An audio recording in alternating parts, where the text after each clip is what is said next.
강성기입니다. 오늘은 246번째 정례 브리핑으로 여름철 집중적인 재난 관리가 필요한 분야에 대한 재난 예방 대응 시스템 구축에 대해 말씀드리겠습니다.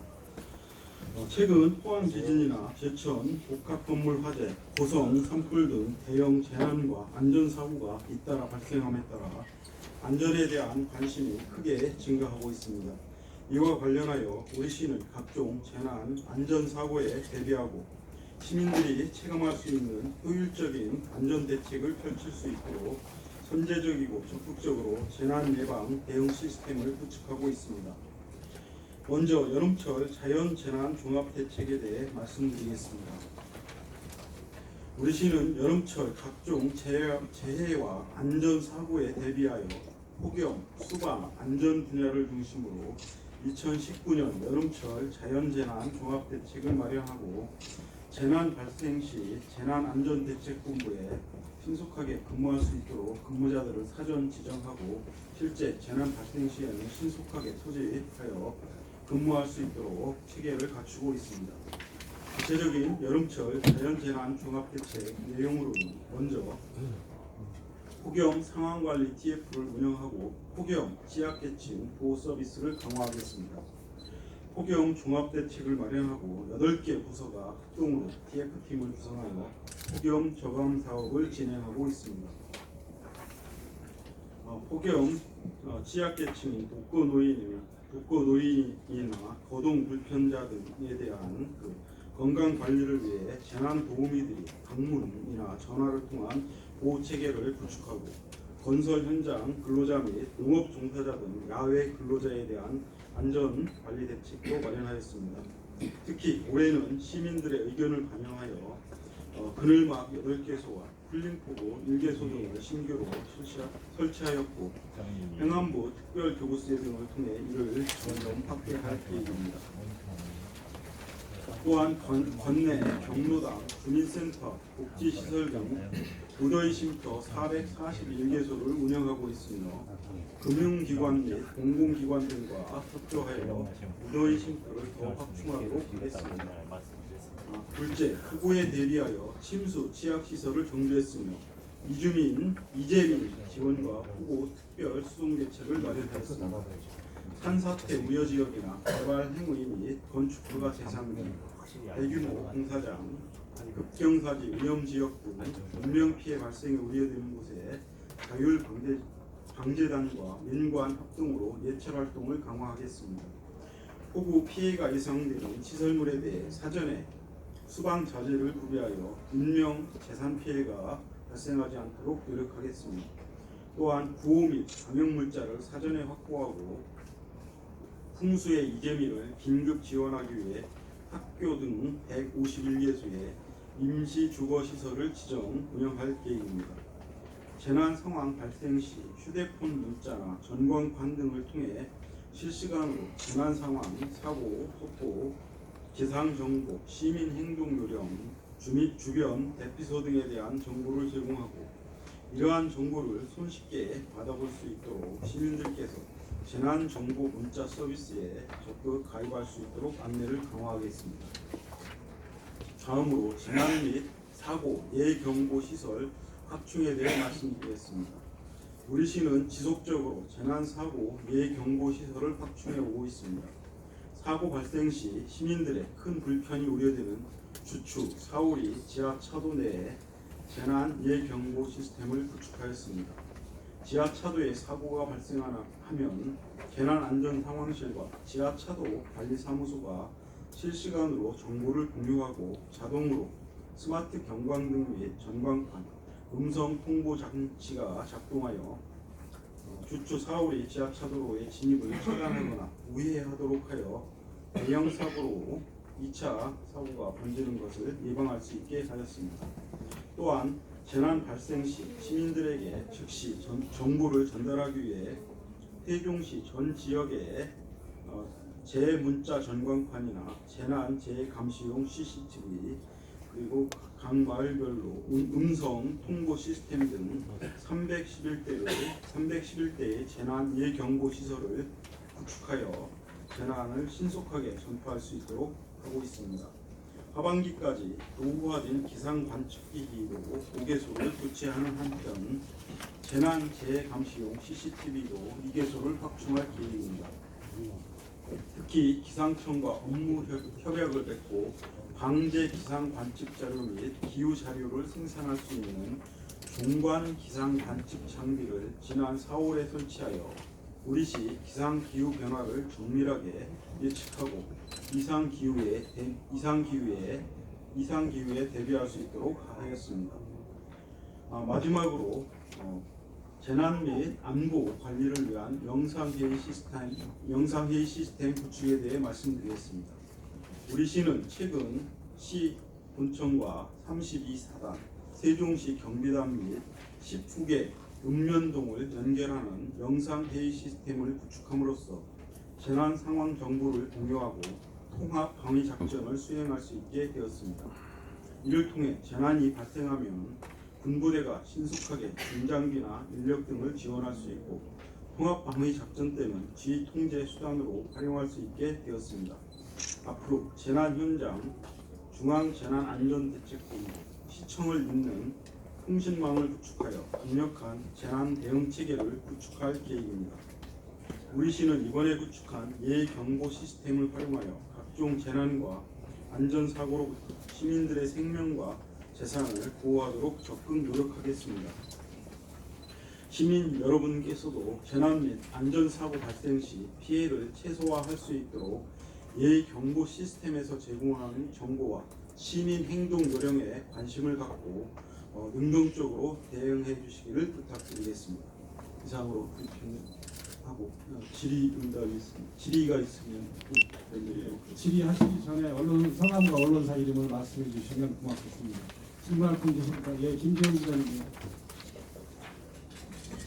예, 경충일보 김재훈 기자입니다. 두 가지만 질문드리겠습니다. 지난해와 금년 폭염으로 인한 사망자와 또 재난 안전사고는 몇 번이나 발생했는지 설명해 주시고요. 두 번째는 건설 현장 근로자의 안전을 위해서 작업시간 변경, 공사 중지 등 대책을 강구한다고 하셨습니다. 사업주는 고공기 단축을 위해서 공사를 강행할 수밖에 없는데 시에서 이를 강제할 수 있는지 그 부분에 대해서 설명 부탁드리겠습니다. 예, 먼저 작년도에는 폭염이 좀 길었습니다. 총 42일 정도 폭염 기간이 있었고요. 그리고 공식적인 폭염으로 인한 사망자는 1명이 있었고요. 그리고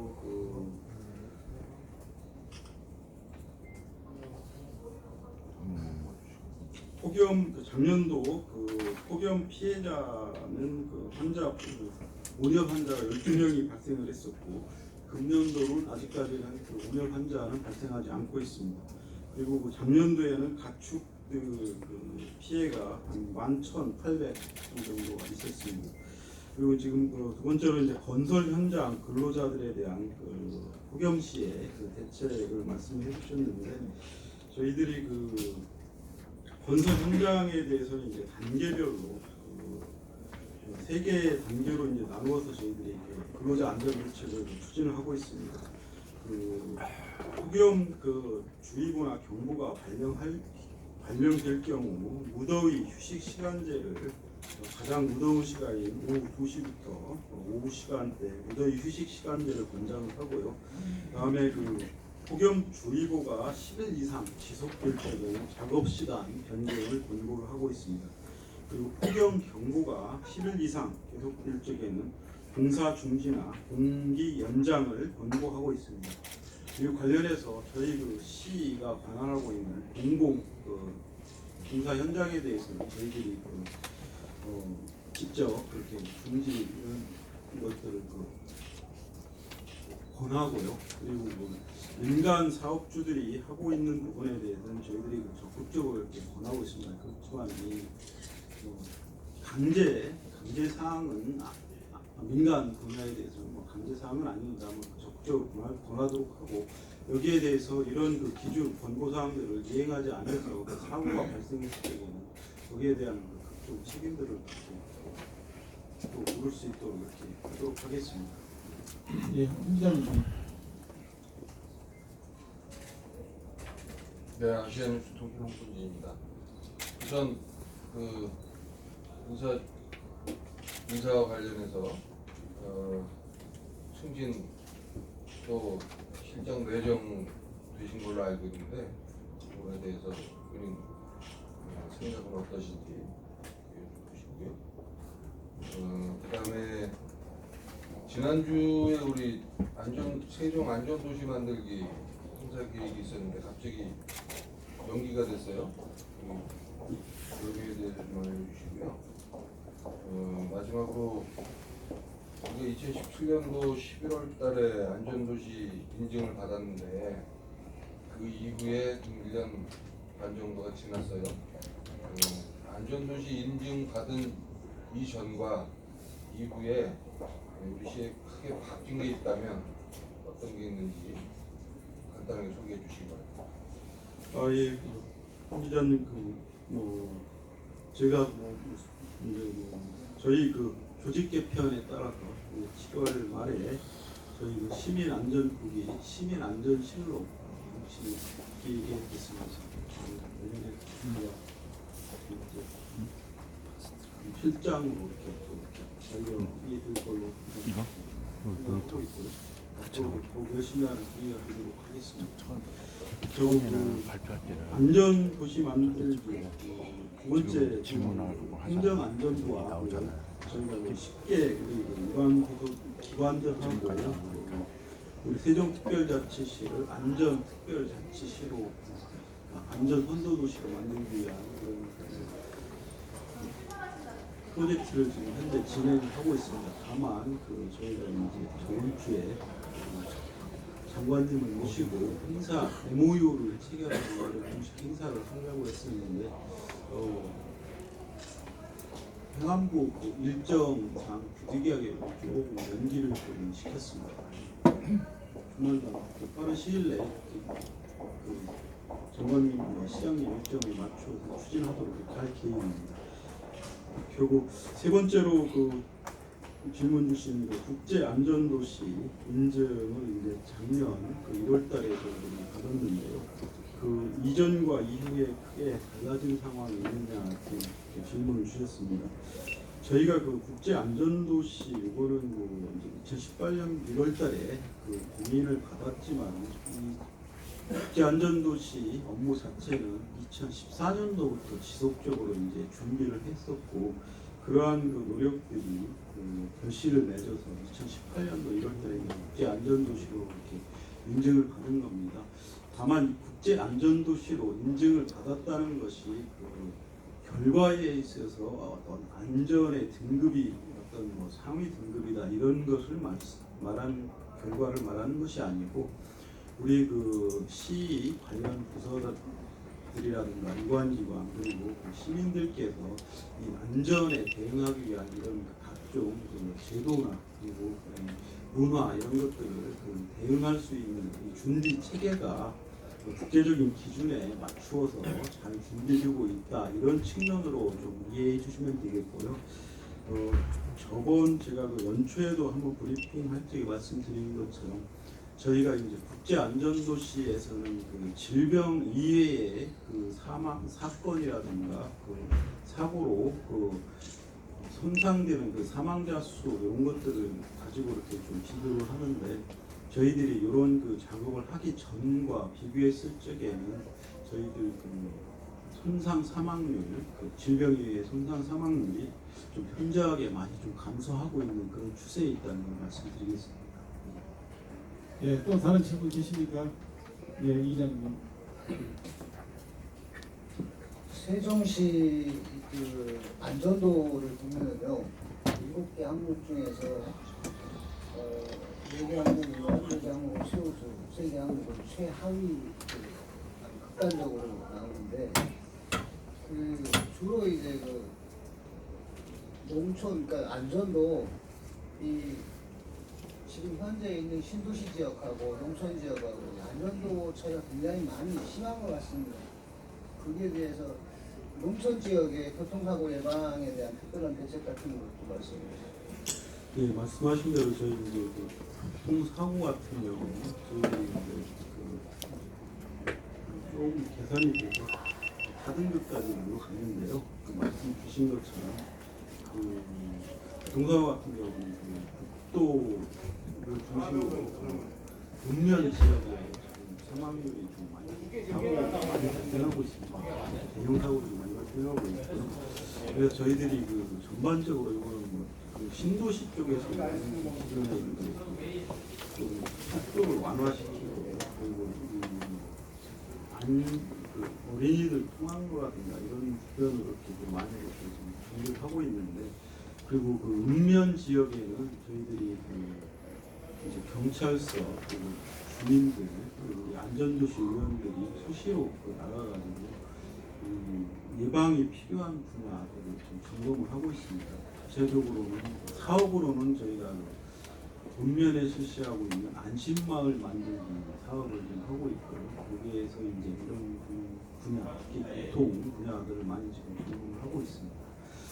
주로 이제 그 교통 전문가들이 요청하는 사항은 CCTV나 주간 단속 카메라 이런 것들, 그리고 과속 방지턱이라든가 그다음에 어린이 보호구역에 대한 그 특별한 대책 이런 것들을 좀 많이 강조하고 있어서 그에 맞춰 추진을 하고 있습니다. 예, 또 다른 질문 계십니까? 예, 임 기자님 마이크 좀 갖다 주시죠. 예, 모친 임헌선 기자입니다. 저는 그 난개발 관련해서 간단히 질문을 드리겠습니다. 그 금강 주변에 보면 이 훤히 그냥 산을 난개발해서 보기 안 좋게 훤하게 보이는 이런 그 난개발 지역이 많습니다. 어느 지역을 가면 예를 들어서 강원도라든가 관광지 정도를 가보면 개발을 하되 보호망을 많이 쳐서 색깔을 위장시키는 거죠. 위장 겸 토사를 방지하는 이런 시스템으로 많이 구축이 되어 있는데 세종시는 그런 것을 하는 지역을 한 번도 구경한 일이 없습니다. 그래서 앞으로 토사 및 그 난개발 지역에 경관이 좋은 방향 쪽으로 검토할 의향은 없으신지 그 견해 좀 부탁드립니다. 예, 기자님께서 주신 의견은 저희들이 그 안전 측면하고 또 그 경관 측면 종합적으로 해서 관련 부서하고 협의를 해보도록 하겠습니다. 예, 기자님. 예, 그 세종 호수공원에 클리프 장치를 설치하셨다고 하셨는데 더 잘 아시겠지만 그 세종 호수공원이 그늘이 너무 없지 않습니까? 근데 이 클리프 같은 경우도 지금 그 제가 사진으로 보니까 한쪽 면에만 설치된 것 같은데 이게 터널 형태로의 효과가 높은 거 아닌가요? 현실적으로? 예, 그 뭐 세종 호수공원에 그 그늘이 좀 많이 부족한 거는 그래서 제가 그 자주는 아니지만 가보면 가장 인기 있는 데가 그 쉘터가 있고 그늘막이 있는 거기가 가장 인기 있는데 여기 호수공원이 그 거리가 만만치 않잖아요. 그럼 중간에 이 교량이라든지 중간중간에 그 그늘막이랑 임시 이동용 저기를 여러 개 설치할 수 없나요? 그거는 저희가 이제 시설을 호수공원 관리하는 부서하고 저희들이 협의를 해보겠습니다. 다만 저희들이 그 플링포고를 그 이제 장소를 그 호수공원으로 이렇게 저희들이 첫 번째 사업을 하게 된 이유는 저희들이 그 요게 이제 환경안전부 특별교육세를 이제 받아서 사실은 그 더 많은 구간을 하면 좋겠지만 그 제한된 그 사업비로 하다 보니까 한 줄로만 이렇게 할 수밖에 없었고요. 그렇게 하고 그 장소를 그렇게 하게 된 거는 저희들이 그 시민주권 회의에서 여러 개의 장소들을 놓고 비교 분석을 해본 결과 제일 그 낮 시간대 조금 그 폭염이 좀 심한 그런 그리고 가중 밀집 장소 이런 것들을 다 고려해서 그쪽 그 호수공원의 그 세호교 쪽 부분으로 우선 제일 먼저 위치는 잘 선정하셨는데 예. 그 기왕 하시는 거 어차피 뭐 저희는 예산 보면서 하시겠지만 이 클리프 같은 경우는 전문가들 의견에 따르면 어느 정도 그 공간이 있어야 되잖아요. 밀폐된 그러니까 그 안개로다가 이쪽에 열 차단막을 형성하는 형태인데 여기에 기반이 되는 게 가장 흔히 설치하는 게 되게 시내버전이한테 많이 하지 않습니까? 그 이유가 지붕에 그 저기가 있기 때문이에요. 그늘이. 그래서 좀 아쉬운 게 이왕이면 설치하시는 거 조금 더 양쪽으로 하고 위에다가 그 임시 텐트 형태라도 가려놔야 효과가 있잖아요. 그 부분은 하여튼 뭐 그저 물량을 더 이렇게 확보하는 부분은 저희들이 일단 좀 노력을 해보겠습니다. 그렇게 하고 위에 그 덮개 부분은 그건 저희들이 기술적으로 한번 그것이 더 효과적인지 이런 것들을 저희들 검토를 한번 해보겠습니다.